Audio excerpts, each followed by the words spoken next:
आखिरकार लंबे इंतजार के बाद कांग्रेस ने दिल्ली के सभी 3 उम्मीदवारों के नाम की घोषणा कर ही दी। इन 3 उम्मीदवारों में सबसे ज्यादा हाई प्रोफाइल उम्मीदवार कन्हैया कुमार हैं। कन्हैया कुमार अब 2 बार के सांसद और सिनेमा स्टार मनोज तिवारी को सीधी चुनौती देंगे। केवल दिल्ली ही नहीं बल्कि देश भर की नजरें इस हाई प्रोफाइल कंटेस्ट पर रहने वाली हैं। समझिए यह चैलेंज इस बार के लोकसभा चुनाव के सबसे बड़े मुकाबले में से एक क्यों होगा। नंबर 1, पूर्वांचली बनाम पूर्वांचली। नॉर्थ ईस्ट दिल्ली में पूर्वांचल की आबादी काफी ज्यादा है। यह पूरे भारतवर्ष का सबसे सघन आबादी वाला इलाका है। इसकी वजह है यहाँ पर बनी अनअधिकृत कॉलोनियां, जहाँ पर अलग अलग राज्यों से प्रवासी या माइग्रेंट जनसंख्या सबसे ज्यादा है।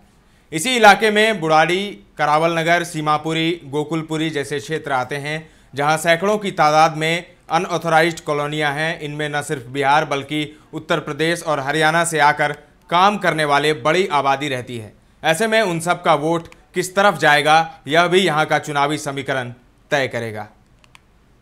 नंबर 2, दिल्ली का सबसे ज्यादा सांप्रदायिक ध्रुवीकरण वाला इलाका है north east Delhi. North east Delhi 2020 में हुए सांप्रदायिक दंगों की वजह से पूरी दुनिया में कुख्यात हो गया था। इन दंगों के बाद इस इलाके में धार्मिक ध्रुवीकरण बहुत ज्यादा देखने को मिला। इस लोकसभा क्षेत्र में सीलमपुर, मुस्तफाबाद, बाबरपुर और करावल नगर जैसे क्षेत्र आते हैं, जहां मुस्लिम आबादी काफी ज्यादा है। पूरे लोकसभा क्षेत्रों में वोटरों के लिहाज से 21% वोटर मुस्लिम समुदाय से आते हैं। इसलिए संभावना यही है कि इस बार के चुनाव में भी धार्मिक ध्रुवीकरण का मुद्दा काफी जोर पकड़ सकता है। नंबर 3, 2 स्टार की रोचक जंग। मनोज तिवारी, जो कि नॉर्थ ईस्ट दिल्ली से बीजेपी के उम्मीदवार हैं, वह इस इलाके से लगातार 2 बार सांसद रह चुके हैं। उनकी इस इलाके में अच्छी खासी पकड़ मानी जाती है। नेता के तौर पर वह लोकप्रिय हो ना हो, लेकिन अभिनेता और गायक के तौर पर उनकी फैन फॉलोइंग का जवाब नहीं है। जबकि कन्हैया कुमार की स्टार छवि अलग किस्म की है। बतौर जवाहरलाल नेहरू यूनिवर्सिटी छात्र संघ प्रेसिडेंट वो रातों रात स्टार बन गए थे। उनके भाषणों के जरिए उनकी लोकप्रियता एक अलग स्तर तक पहुंच गई। अब वो NSUI के AICC इंचार्ज हैं और खासतौर पर युवाओं से जुड़े मुद्दे लगातार उठाते रहे हैं।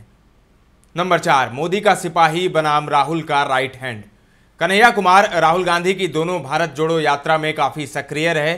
लगातार उन यात्राओं की योजना बनाना और युवाओं को साथ जोड़ने में उनकी अहम भूमिका रही है। कभी कम्युनिस्ट रहे कन्हैया कुमार अब राहुल की सेना के सबसे सक्रिय सिपाह सालारों में से एक हैं। वहीं मनोज तिवारी की अहमियत इस बात से पता चलती है कि दिल्ली की 7 सीटों में से सिर्फ एक मौजूदा सांसद को टिकट दिया गया है और वह तिवारी हैं। मनोज तिवारी खुद को नरेंद्र मोदी की सेना का एक सिपाही मानते हैं और सिर्फ दिल्ली की सियासत में ही नहीं बल्कि अलग अलग चुनाव में बतौर स्टार प्रचारक उनकी भूमिका काफी अहम रही है।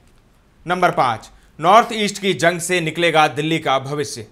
एक बात तो तय है कि नॉर्थ ईस्ट दिल्ली के नतीजे चाहे जो भी आए, यह आने वाले दिनों में देश की राजधानी की राजनीति की दिशा जरूर तय करेगा।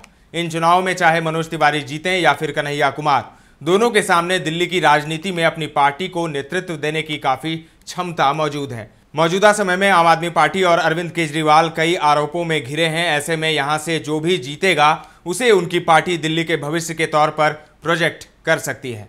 अब चलिए जानते हैं कन्हैया कुमार के बारे में। कांग्रेस नेता और JNU छात्र संघ के पूर्व अध्यक्ष कन्हैया कुमार बीते कुछ सालों से देश की राजनीति में चर्चित चेहरा बने हुए हैं। PM मोदी सरकार के खिलाफ बेबाकी से बोलने के लिए चर्चित युवा नेता कन्हैया कुमार से राहुल गांधी खासे प्रभावित हैं। कन्हैया को उत्तर पूर्वी दिल्ली सीट से टिकट देने के पीछे कांग्रेस की दूरगामी रणनीति है। इस सीट पर बीजेपी के मनोज तिवारी के सामने कन्हैया को उतारकर कांग्रेस ने पूर्वांचली के सामने पूर्वांचली कार्ड चलने की कोशिश की है। बता दें कि कन्हैया कुमार बिहार की बेगूसराय सीट से लोकसभा चुनाव लड़ना चाहते थे, लेकिन वह सीट गठबंधन में कांग्रेस के हाथ नहीं आई। कांग्रेस पार्टी ने कन्हैया कुमार को उत्तर पूर्वी दिल्ली सीट से टिकट दिया है। कन्हैया कुमार JNU छात्र संघ के पूर्व अध्यक्ष भी रहे हैं। हमलावर तेवर के लिए देश की राजनीति में कांग्रेस के युवा चेहरा के तौर पर जाने जाते हैं। वर्ष 2019 में कन्हैया कुमार बेगूसराय लोकसभा सीट से चुनाव लड़े थे, लेकिन बीजेपी के गिरिराज सिंह ने उन्हें हरा दिया था। उस चुनाव में कन्हैया कुमार CPI के टिकट से लड़े थे। 8 साल पहले JNU में लगे देश विरोधी नारे को लेकर वो काफी चर्चा में थे। वर्ष 2021 में वह कांग्रेस से जुड़ गए। इस समय वह कांग्रेस की छात्र इकाई NSUI के प्रभारी भी हैं। वहीं कन्हैया कुमार के खिलाफ देशद्रोह का मामला अभी भी कोर्ट में है। इन सब के बीच 8 साल पहले JNU में लगे देश विरोधी नारे और उत्तर पूर्वी दिल्ली में 4 साल पहले हुए दंगे अगर लोकसभा चुनाव में मुद्दा बने तो कन्हैया कुमार का अपना प्रचार अभियान ही उलझ सकता है। मनोज तिवारी के खिलाफ उतारने की कांग्रेस की क्या है रणनीति? कांग्रेस नेता राहुल गांधी भी चाहते थे कि कन्हैया कुमार चुनाव लड़ें। इसी के चलते उत्तर पूर्वी दिल्ली सीट का विकल्प कन्हैया कुमार को दिया गया। कांग्रेस की छात्र इकाई एनएसयूआई के प्रभारी कन्हैया लोकसभा चुनाव में कामयाब रहे तो दिल्ली में कांग्रेस को एक बड़ा पूर्वांचली चेहरा भी मिल जाएगा। लोकसभा चुनाव 2024 के लिए प्रचार करते हुए 14 अप्रैल को पीएम मोदी ने कांग्रेस पार्टी पर देश विरोधी होने का आरोप लगाया। उन्होंने कहा है कि कांग्रेस पार्टी टुकड़े टुकड़े गैंग का सुल्तान बनी हुई है, टुकड़े टुकड़े का नारा लगाने वालों को टिकट दे रही है। कांग्रेस के इरादे अभी भी देश को बांटने, तोड़ने और कमजोर करने के हैं। भारत गठबंधन के लोग सनातन को खत्म करना चाहते हैं। ये बातें पीएम मोदी ने कन्हैया कुमार को जब टिकट दिया था कांग्रेस ने तब कही थी। हालांकि कांग्रेस ने कन्हैया कुमार को जो टिकट दिया है उसमें कई लोग उनका समर्थन भी कर रहे हैं। ऐसे में एक नाम और है पप्पू यादव, जो निर्दलीय चुनाव लड़ रहे हैं पूर्णिया से। उन्होंने कन्हैया कुमार की उम्मीदवारी पर खुशी जाहिर की है। तो अब देखिए आने वाले समय में क्या होता है। क्या कन्हैया कुमार बीजेपी के मनोज तिवारी को हराने में कामयाब होंगे? कमेंट करके जरूर बताएं। ताज़ा तरीन खबरों का सिलसिला लगातार जारी है। देखते रहें दर्श न्यूज़।